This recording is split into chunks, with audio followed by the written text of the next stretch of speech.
আসসালামু আলাইকুম, কেমন আছেন আপনারা?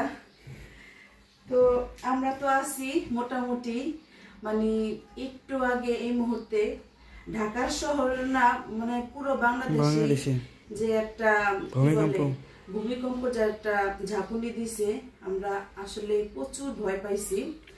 তো তারপরে আমি মোবাইলে ঢুকে দেখি সব বাসাতে একই অবস্থা, সবাই শুধু মোবাইলে মানে ফেসবুকে সবাই একই পোস্ট, সবাই ভয় পেয়েছে। মানে একই পোস্ট, সবার বেলা একই দেখি যে সবাই ভয় পাইছে, আতঙ্কে আছে, এটা সেটা। আর আমার যে ছোট বোনটা, মানে আমার পরে সে জ্বরকে, আমি তো মেজো বোনদের ভিতরে, তো সে তো আমারে মানে ফোনে পুরা কান্না করে দিছে, মানে ওরা প্রচুর ভয় পাইছে। ওরা থাকে 5 তলার উপরে, হ্যাঁ। আর আরেকটা আমার বোনের মেয়ে থাকে, ওরা থাকে 3 তলায়, হ্যাঁ। তো সোহানা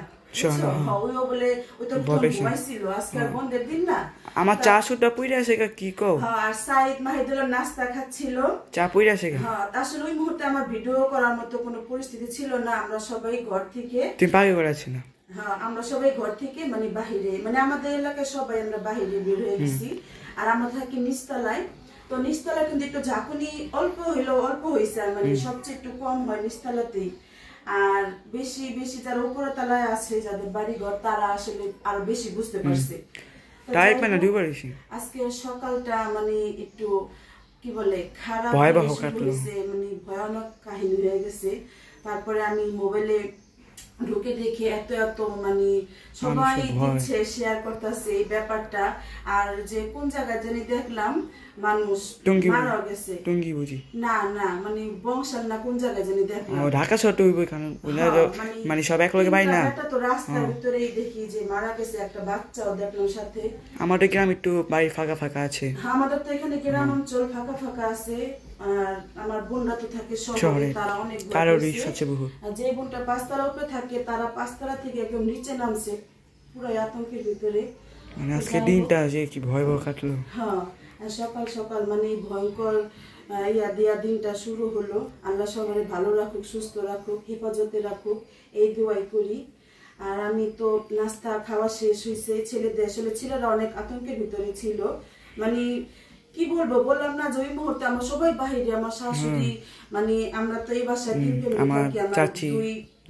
দুই জাল, আমার শাশুড়ি, আমরা ঘরের সবাই, আমার বড় ভাবিরা থাকে উপরে, তারাও সবাই রাস্তায় বের হয়ে গেছে। তো এই পরিস্থিতির ভিতর দিয়ে আজকে সকালটা আমাদের শুরু হলো। তো আল্লাহ পাকের কাছে দোয়া করি, জানি আসলে এমন পরিস্থিতি দিয়ে কেউ সকাল শুরু না হোক, সবাই ভালো থাকুক, এই দোয়াই করি। দেখছো সুপাটা কেমনে কাটছে আঙ্গ? হ্যাঁ, সবই কাঁপছে, খাট ফ্যান মানে সব, এমন সবারই আরাম বাড়ি ঘর কাঁপছে। তো ঠিক আছে, আমি তো এখন একটু ঘর দোয়ার গুছিয়ে নিচ্ছি। আর কি ছেলেদের তো হালকা শীতের, যে এখন হালকা শীত আছে, হালকা শীতের জন্য হালকা মানে কি বলে গেঞ্জি গুলো বের করতেছি। আর যেগুলো গরমের দিনে পড়তো সেগুলো আর কি রেখে দিচ্ছি। মানে এখন শুধু সাইডেরটা আলাদা করতেছি, তারপর আরো মাহিদেরটা বাকি আছে। মাহিদেরটা মাহিদ নিজেই পারে। তো এটা হলো দেখেন সাইডের ডয়ার। আর এই যে আরো সাইডের শীতের এই যে কাপড় বের করছে। আমাদের এখানে অল্প শীত পড়ছে, কিন্তু রাত্রি একটু ঠান্ডা লাগে। তারপরে সাইড মাহিদে ফ্যান ছেড়ে ঘুমায় এখনো। আমি প্রচুর শীত, আমি ফ্যান ছেড়ে ঘুমাই। প্রচুর শীত তো ফ্যান ছাড়তে চাই, কিন্তু আমরা ছাড়তে দেই না। পাতলা মানে ফুল হাতার গেঞ্জি গুলো বের করে দিলাম। আরো শীত যখন পড়বে তখন আরো ভারী সোয়েটার বের করে দিব। এটা সাইডের ডয়ার, এটা মাহিদের ডয়ার, এটা আমার ডয়ার, আর এটা আপনাদের ভাইয়ের ডয়ার। আমরা এই যে মানে বাসায় যে পরি রাফ ইউজ করার জন্য এই ডয়ার গুলা। আর সাইডের কিছু গেঞ্জি এখানে ছোট হয়েছে, সাইড বড় হয়েছে, গেঞ্জি ছোট হয়েছে। আর এই যে এগুলা এখন বাদ হয়েছে আর কি। তো রান্না করে এখনো যাই নাই, আগে টুকটাক কাজ। সাইডে কি লাগবে, আমি কি বাদ দিয়ে দেব? লাগবো, এটা আমার খেলা লাগবো। আচ্ছা, তো আমি এখন আর কি ফার্নিচার গুলো একটু গুছিয়ে নিচ্ছি।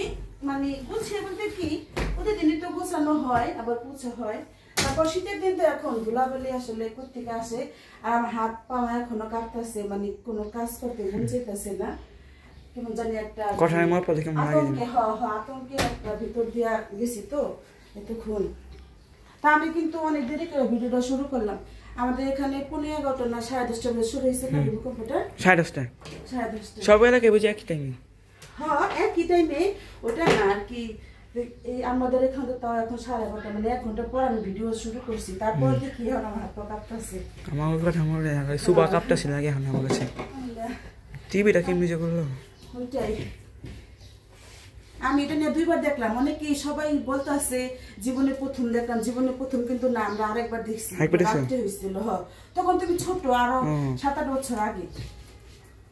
চলে আসলাম রান্নাঘরে, আর সব তো ঘর দুয়ার গুছানোর পরে আমি সব সময় রান্না করতে আসি।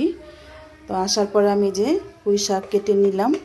তো আজকে পুঁই শাক ভাজি করব।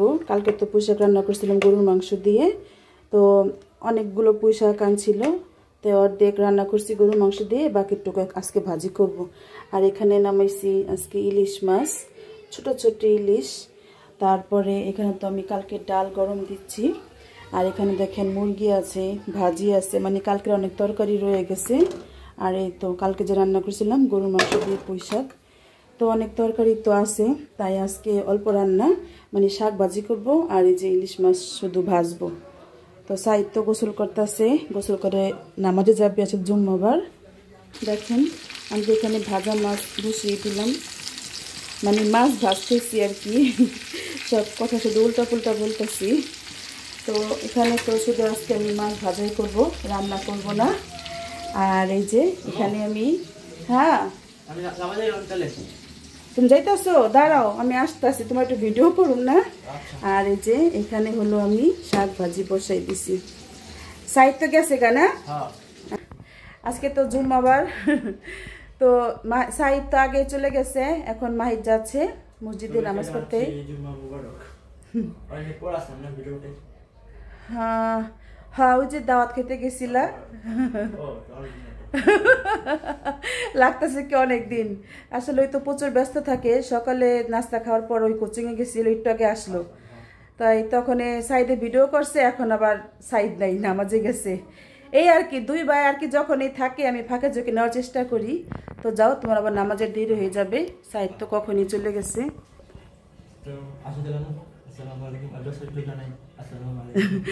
ওয়ালাইকুম সালাম। আমরা তো চলে আসলাম দুপুরের ভাত খেতে। আর আজকে তো তেমন কিছু রান্না করি নাই, কিন্তু লাগতেছে যে কত কিছু, বেশিরভাগ কিন্তু কালকের তরকারি আমি তো দেখাইলাম তখনই। তো এটা তো পুঁই শাক ভাজি আলু দিয়ে, এটা হলো পুঁই শাক গরুর মাংস দিয়ে কালকের। এই মুরগির মাংসটা ফ্রিজে ছিল 2-1 দিন আগের আর কি। তো আমি আবার কি করি আপনারা জানেন, মুরগি বেশি করে রান্না করে রাখি, যেদিনকে আমি মাছ রান্না করি ওদিন তো সাইদ আর খায় না মাছ, তাই মুরগি নামাই আর কি। এটা তো মাছ ভাজলাম আমি আর মাহিদ, তুমি খাবে মাহিদ? আচ্ছা ঠিক আছে, তো আমি আজকে আমার জন্য মানে শুধু শসা কাটি নাই, মানে টমেটো শসা কাঁচামরিচ দিয়ে সালাদ বানাবো, এটা আমি খাবো, ওরা খাবে না আমি ভালো করে জানি। কালকের ভাজি কালকের ডাল, আসলে বেশিরভাগই কালকের জিনিস আছে, আজকে শুধু টাটকা রান্না করছি এই ভাজিটা আর ওই মাছটা। আর এই তো আজকে আমরা ভাত খাবো, সাইদ মাহিদ একসাথে আছে। আর সাইদ তখন তুমি কয়ে গেছিলে আমরা না কইয়া? ওরাই তো নামাজেই তো গেছো। আমাকে দেখি সাইদ কি কয়, না আমার কইয়া যাবো না, একটা ভিডিও করবার চাইছিলাম, মাহিদেরটা করছি। তো ঠিক আছে, আমার এই সকালবেলার ইয়াটা আসলে এখনো কাটেনি, তোমাকে কাটছে? ভূমিকম্পর যে ঝাঁকুনিটা যে দিছে, হ্যাঁ আমি এটা কইলাম তো, মানে ওই মুহূর্তে আমি ঢুকছি না, ওই মুহূর্তে সবাই এইগুলা ভিডিও বানাই হেলাইছে। ওই জিনিসগুলা কিন্তু কেউ নেওয়া পারে না, এই ভূমিকম্প তো হইছে।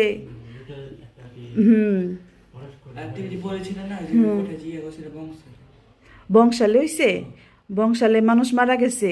হ্যাঁ আমি ফেসবুকে দেখছি, হ্যাঁ পুরান ঢাকার ভিতরে না। হ্যাঁ আচ্ছা, মানে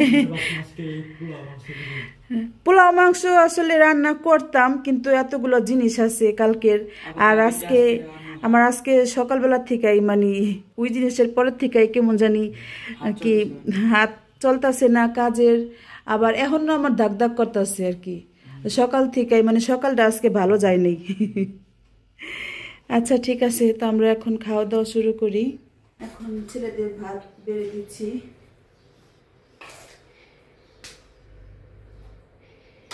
একটু ভাইয়ের সামনে দিয়ে রাখো। একটু তুমি সালাদ খাইবা না? দিও একটু দিও তাইলে। আচ্ছা, আমি তো সালাদটা মাখতেছি, দাঁড়ো সাইডে আগে ভাজিটা দিয়ে নি। আমি তো এমনি খাইলে আমি আইনাই খাইতাম, লবণ দিতাম না। আমি তোমার একটু লবণ দেওয়া লাগবো।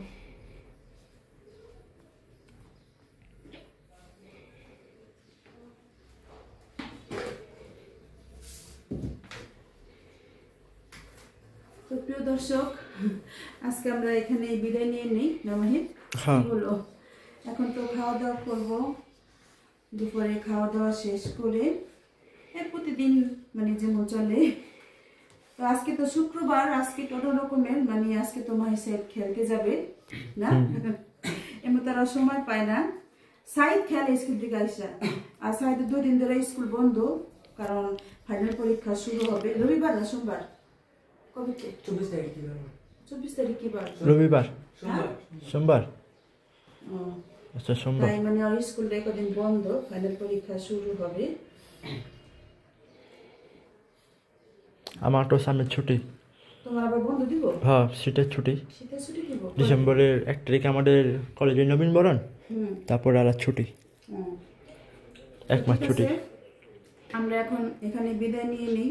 আজকের ভিডিওটি ভালো লাগে একটু লাইক দিবেন আর কমেন্ট করে জানাবেন ভিডিও কেমন লাগলো। ঠিক আছে, সবাই ভালো থাকবেন, সুস্থ থাকবেন, আমাদের জন্য দোয়া করবেন। আল্লাহ হাফেজ।